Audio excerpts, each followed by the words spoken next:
मित्रों, जय हिंद, जय भारत। आज हम शिक्षण के लिए शिक्षण का बिंदु संत कबीर, इस पर हम चिंतन करेंगे। भाइयों बहनों, संत कबीर को हमने छठी, सातवीं, आठवीं में भी पढ़ा होगा। नवमीं में भी हमारा संत कबीर का चैप्टर है और 11वीं में भी है और 12वीं में भी है। लेकिन आज का जो शिक्षण का बिंदु है वो संत कबीर का परिचय। अब संत कबीर के परिचय को जैसे ही आप पढ़ोगे तो नवमीं के लिए भी उपयोगी है और 11वीं के लिए भी उपयोगी है और 12वीं के लिए भी। तो संत कबीर की बात करते हैं। इससे पहले मेरा आपसे निवेदन है कि वीडियो को लाइक एवं सब्सक्राइब करके शिक्षण को मोटिवेशन करें। जय हिंद, जय भारत। संत कबीर की बात करते हैं तो हमारे सामने बात आती है इनका समय यानी कालखंड। तो इनका कालखंड क्या रहा? तो 1398 से 1518, 1398 से 1518। इनका जन्म कहाँ हुआ? तो बात करते हैं हम काशी में,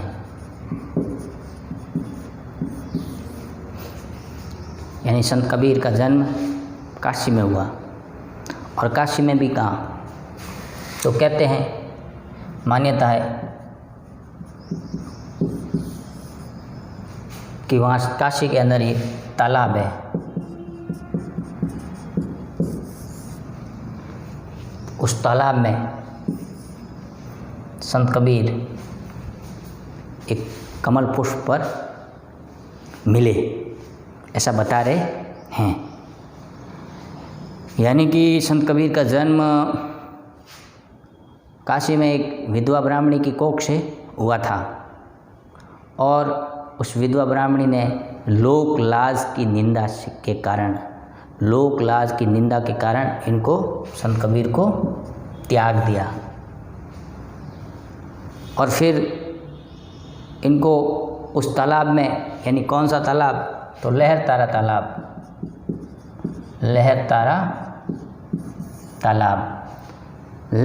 तालाब के किनारे ले जा करके छोड़ दिया।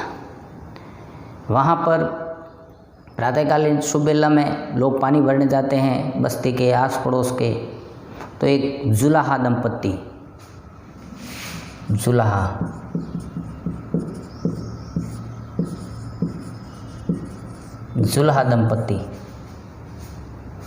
जिनको हम जानते हैं नीरू और नीमा के नाम से,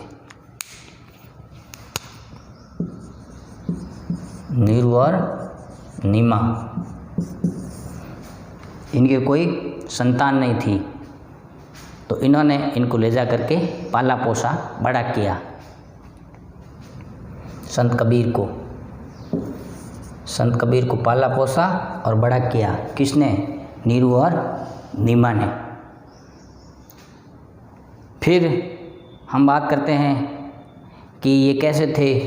तो ये बात आती है, तो ये सदग्रस्त संत थे। ये सदग्रस्त संत थे, यानी गृहस्थी संत थे, यानी परिवार था इनका। तो परिवार में कौन कौन था? तो इन्होंने शादी की थी, तो इनकी पत्नी का नाम था लोई।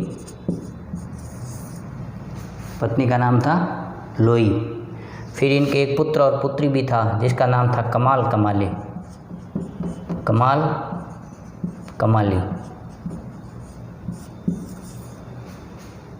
अब हम बात करते हैं कि किस काल के कवि थे। तो ये भक्ति काल के कवि थे। किस काल के? भक्ति काल के संत कवि रहे हैं। अब भक्ति काल की बात करते हैं तो हमारे सामने और भी कई बिंदु आते हैं।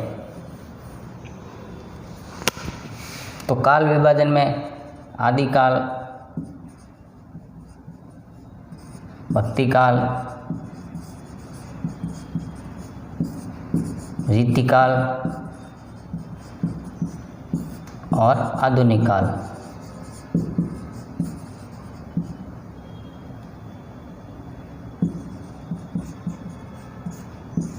यानी कि इस भक्ति काल के कवि रहे हैं।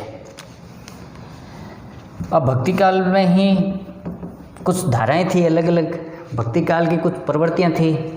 तो भक्ति काल के अंदर जाते हैं तो इस समय 2 प्रकार की धाराएं थी। तो उनमें से एक थी सगुण और थी दूसरी निर्गुण।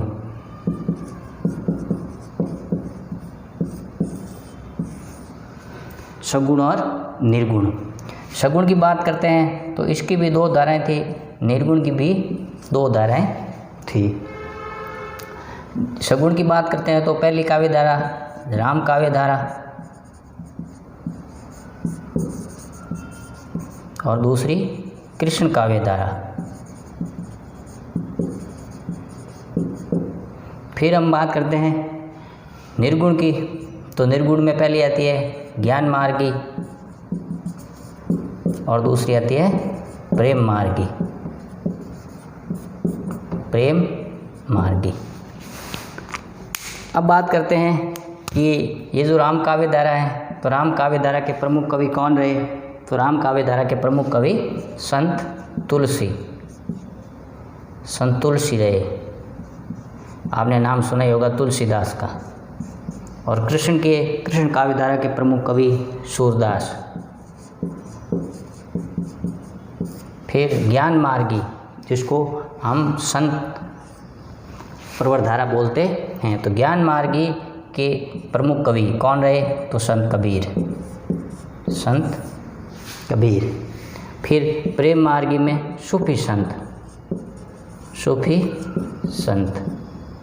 यानी मौलवी, उसमें आपके प्रेम मार्गी काव्य धारा के कवि रहे। अब हम बात करेंगे ज्ञान मार्गी काव्य धारा के प्रमुख कवि संत कबीर के बारे में। यानी कि संत कबीर भक्ति काल के कवि रहे हैं। अब भक्ति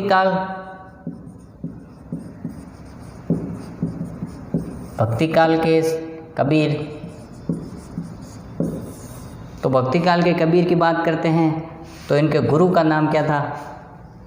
तो इनके गुरु रामानंद जी थे, संत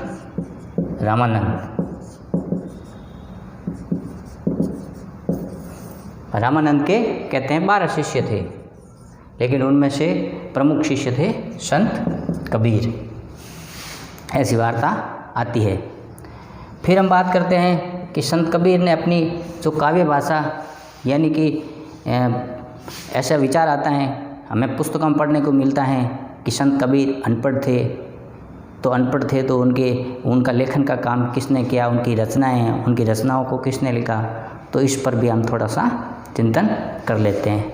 तो कहते हैं संत कबीर, हमने कभी सुना भी होगा, मसी कागज़ छुयो नहीं, कलम गही नहीं हाथ। यानी कि इन्होंने मसी यानी स्याही और कलम को कभी हाथ ही नहीं लगाया था। तो इन्होंने शिक्षा कैसे प्राप्त की? तो इन्होंने जो शिक्षा प्राप्त की उस शिक्षा के बारे में बात करते हैं। सद्ग्रस्त संत कबीर, तो उनकी शिक्षा की बात आती है हमारे सामने। तो सत्संग, नंबर 2 पर्यटन और नंबर 3 अनुभव। यानी कि इनकी पाठशाला जैसे आज हम क्रमशः शिक्षण ग्रहण करते हैं आधुनिक काल के अंदर। तो पहले प्रारंभिक शिक्षा में पढ़ते हैं, फिर उच्च प्राथमिक शिक्षा में, फिर माध्यमिक, फिर उच्च माध्यमिक, फिर उच्चतर माध्यमिक, फिर हायर एजुकेशन, जिसमें मास्टर डिग्री, पीएचडी वगैरह आदि शिक्षण। तो लेकिन इस प्रकार संत कबीर के काल में कोई यूनिवर्सिटीज़ नहीं थी। तो इन्होंने जो शिक्षा प्राप्त की है उनमें से इन्होंने सत्संग, पर्यटन और अनुभव को महत्व दिया। सत्संग, पर्यटन और अनुभव। यानी संत कबीर पूरे भारतवर्ष में भ्रमण करते रहे।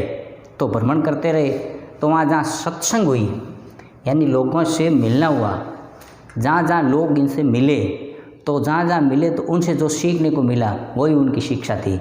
फिर पर्यटन यानी भ्रमण यानी देशाटन यानी देश के अंदर जितना भ्रमण किया, सत्संग की, पर्यटन किया, भ्रमण किया, वहाँ पर जैसे जैसे लोग मिले उनसे जो शिक्षा प्राप्त की, उन शिक्षा को उन्होंने अपने हृदय में उतारा, हृदयंगम किया। फिर बात आती है अनुभव की। तो इन लोगों से, जितने भी लोगों से जो अनुभव मिले, उन अनुभवों को एकत्र करके संसार को अपना मार्गदर्शन किया। फिर बात आती है कि जो संत कबीर थे, तो संत कबीर ने किस प्रकार अपनी शिक्षा का विचार रखा। तो उन्होंने अपनी शिक्षा का विचार रखा कि एकेश्वरवाद यानी एक ही ईश्वर। ईश्वर कितने हैं? एक ही ईश्वर हैं। यानी कि जो इनकी निर्गुण काव्य धारा है, निर्गुण काव्य धारा के माध्यम से काव्यकार ने कहा है कि आत्मा ही परमात्मा है। यानी आत्मा को शुद्ध कीजिए, उस आत्मा के द्वारा ही परमात्मा को प्राप्त किया जा सकता है। यानी एकेश्वरवाद पर जोर दिया। फिर संत कबीर की बात करते हैं हम कि संत कबीर की जो शिक्षा है, उन शिक्षाओं के माध्यम से हमें कौन सा विचार मिला। तो संत कबीर कहते हैं कि भाई पाखंड से दूर रहना। पाखंड जो आधुनिक दौर में भी देख रहे हो, प्राचीन काल में भी हमारे जीवन में सामने आया होगा। हम इतिहास पढ़ते हैं, हिंदी साहित्य के इतिहास कभी न कभी पढ़ा होगा, नहीं तो कहीं न कहीं पुस्तकें पढ़ी होगी, जिसके अंदर पाखंडवाद ज़बरदस्त था। तो इस पाखंड से दूर रहना। फिर संत कबीर ने एक और विचार दिया, भेदभाव। तो उस समय जो मुगलकालीन प्रवृत्तियाँ आई थी, उस मुगलकालीन प्रवृत्तियों के अंदर, समाज के अंदर अनेकों प्रकार के भेदभाव पैदा हो गए। उन भेदभाव का भी कबीर ने खंडन किया।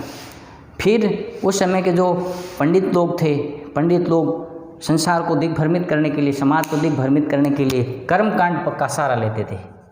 किसका? कर्मकांड का। तो उस कर्मकांड का भी कबीर ने विरोध किया। इस पर यानी कि कबीरदास जी ने पाखंड, भेदभाव और कर्मकांड, इससे समाज दूर रहे, इस पर भी चिंतन किया। और फिर कबीरदास जी ने, मैंने आपको बताया कि इन सब का त्याग करते हुए एकेश्वरवाद पर जोर दिया। यानी कि एक ही ईश्वर है, इस पर कबीरदास जी ने अपना चिंतन रखा।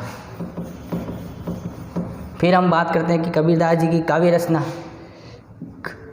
तो कबीरदास जी की काव्य रचना के बारे में हमारे सामने बात आती है बीजक।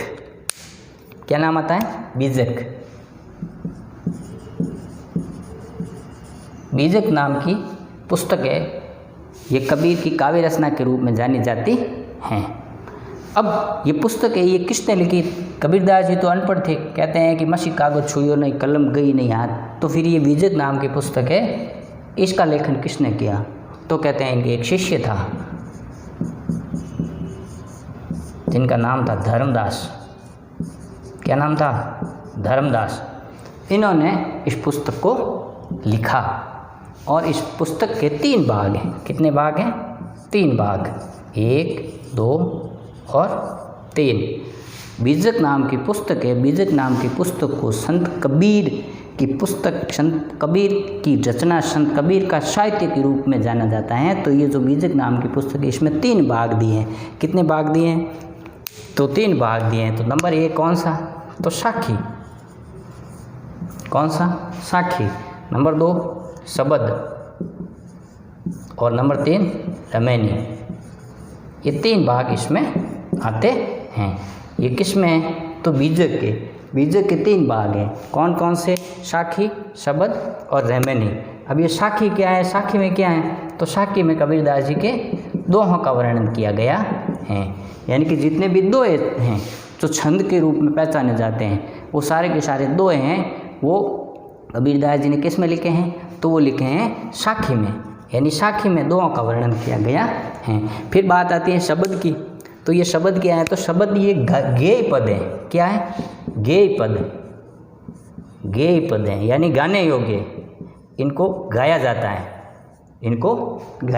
गेय पद है। फिर बात आती है रहमनी की। तो रहमनी क्या है?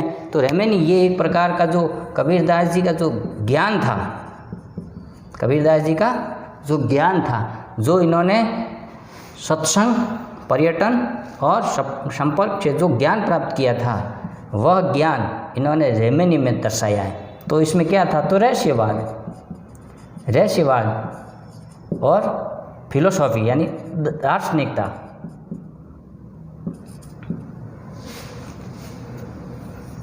रहस्यवाद और दार्शनिकता, ये जो ज्ञान था, ये ज्ञान इन्होंने रहमनी में दर्शाया। यानी कि ये लिखा किसने?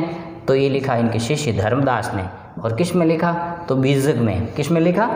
बीजक में। ये इस प्रकार संत कबीर है जो भक्ति काल में भी इनकी जो प्रमुख काव्यधारा थी निर्गुण काव्यधारा, निर्गुण काव्यधारा के तहत कबीरदास जी ने अपना ज्ञान दिया और फिर इन्होंने इसके माध्यम से समाज को यानी जो नई दिशा दी है, समाज को जो नई दिशा दी है, मैंने आपको बताया कौन कौन से, तो पाखंड है, भेदभाव है और कर्मकांड है, इनसे दूर रहने की बात बताई है। जय हिंद, जय भारत।